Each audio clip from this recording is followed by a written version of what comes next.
We love hip-hop. Can we talk about Vlad and Top 5 for a second? Ran off on the plug twice. Oh man. So here's a clip from Six Trench, from the academic stream. WAC 100 exposed to academics that Vlad paid Top 5 some money for an interview and it never happened. And I did ask him about that Canadian dude, because Lil Birdie told me he ran off with the bag. So I asked Vlad what happened. Which His Canadian eyes dude? got big, but he answered the We question. love hip-hop. The Canadian dude up there, your little friend, little thief, ran off with the bag, left the homie hanging. Little thief. You talking about Top 5? That's a fact. He like, how the hell did you know that? Don't worry about it. Lil Birdie told me you sent it, and he was a no-show and ran off with the bag. And I got Vlad to open up and talk about it. You will see it when it come out. That's a fact. Really? I didn't know Yeah, ran off with the bag, stopped answering the phone. Cold nigga. Left our brother Vlad in the snow, my nigga. Crazy. that. Oh, I had no idea. Real fuck nigga. Yeah, real fuck nigga. All right, well, do you any questions? Gentlemen, distinguished panel, what are your thoughts? Okay, firstly, until it's confirmed by Vlad, I'm gonna take this as like an allegation. I'm not gonna necessarily like believe it to be true. If it is true, I do not like that, bro. Like at all. Like, and I've seen some people commenting like, "Oh well, Vlad is FBI anyways. I rate Top 5 for running off on him." But you know me, I'm big on professionalism. Yeah. You know what I'm saying? Yeah. And like I do interviews. I've paid people to do interviews before. So I look at it from that perspective.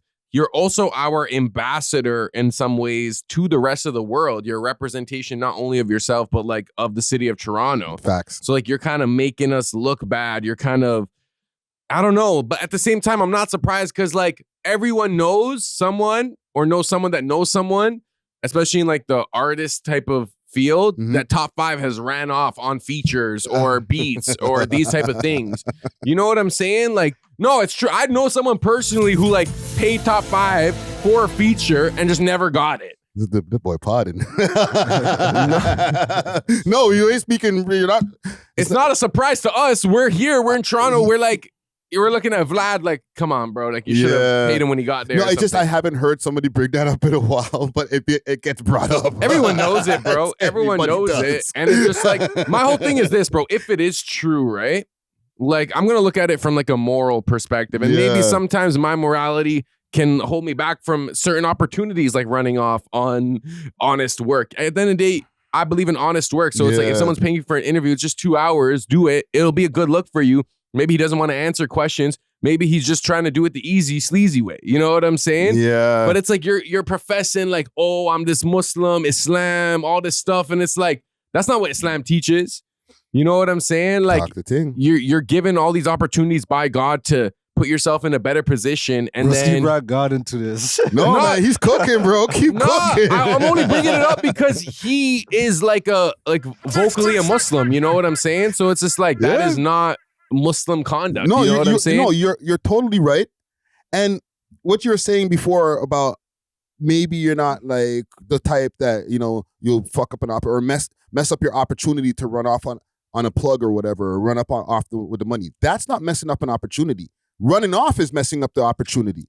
You know what I'm saying? Okay, yeah, I got some bread, you know, some free bread, and I didn't even have to do nothing. I just had to, you know, finesse them, and I ran off with the bread. But if you just put in the little 2 hours, that would have actually been more beneficial. Yes, you got the bread, you did the 2 hours, and those 2 hours lead you to more bread because of the reach that the interview is going to get. You know what I'm saying? So they're not even thinking long term. It's like, oh, I made some money now, but you're going to make more money in the future doing the actual interview. But like, Miles can still do the interview, you know what I mean? Like, I ain't died, broski. I'm still out here. Like, I'm going to just do it later. I forgot. You know what I mean? We were supposed to do it that day. Yeah. I got you back. That's not sliding? That's not working? If I'm Vlad, I don't know if the door's open anymore. Now I'm like, bro, I might sue you. I want my money. I feel like we need more details because like, you know what I mean? What if it was before Top went to the bin? No.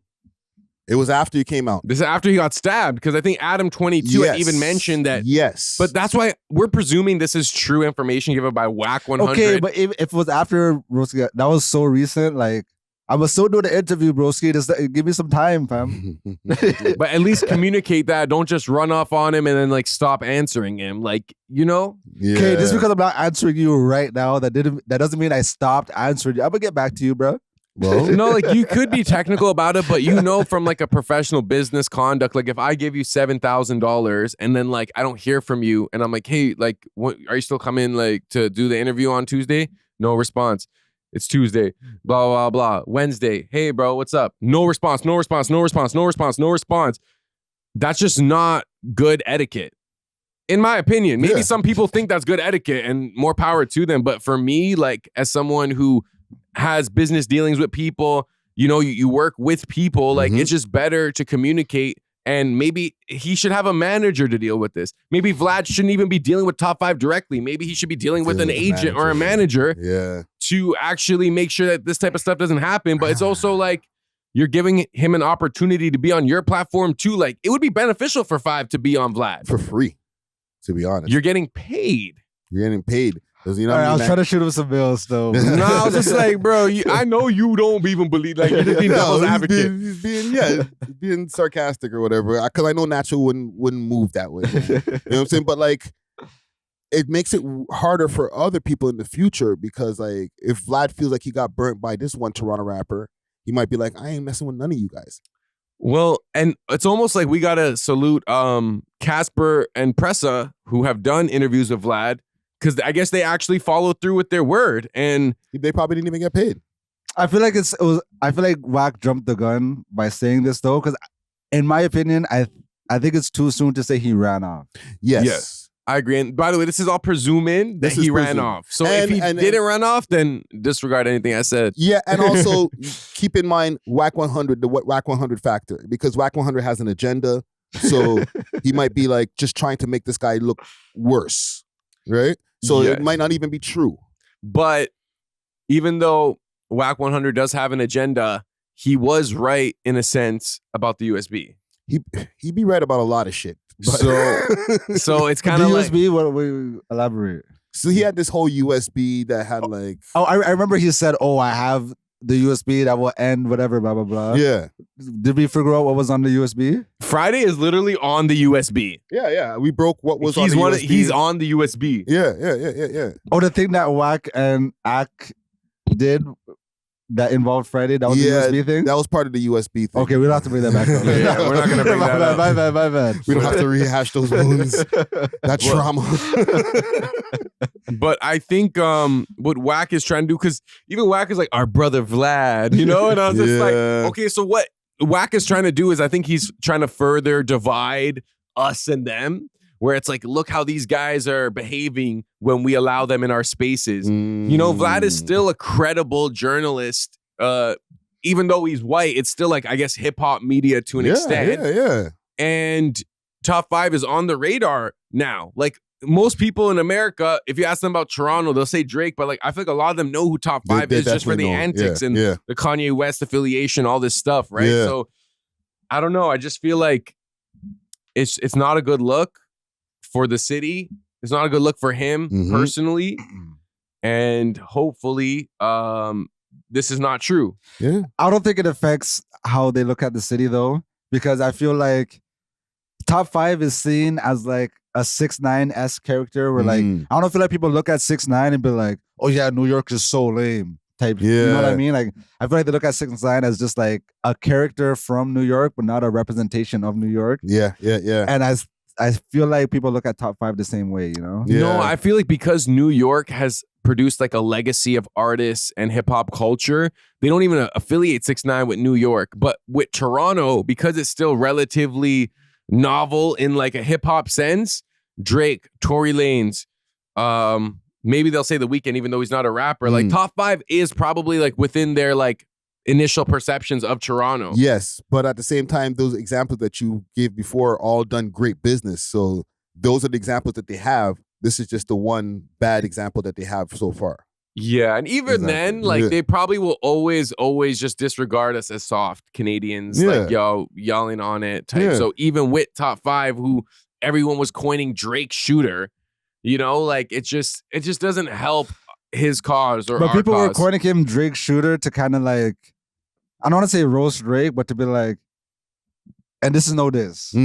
But like, yo, your shooter is like some skinny, like, is he Somalian? Yeah. Oh, some skinny Somalian, you know what I mean? Like, your shooter doesn't look like a real shooter. You know, No, that's exactly why they do which it. is kind of crazy because like a lot of people come from these countries where like they do actually be shooting from young ages. From when they're like 9. Literally. Literally. So yeah.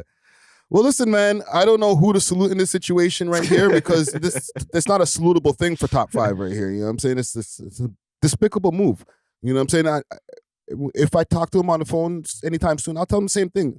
It's despicable, bro. You can't be doing that to people, fam. Yeah, you're speaking from experience because you got burned a couple times. But I didn't pay. Yeah, but like, right? And I told him to do Vlad interview. I told him like 3 times, when are you going on there, bro? And now like we're hearing this, like, fam, you should have done the interview.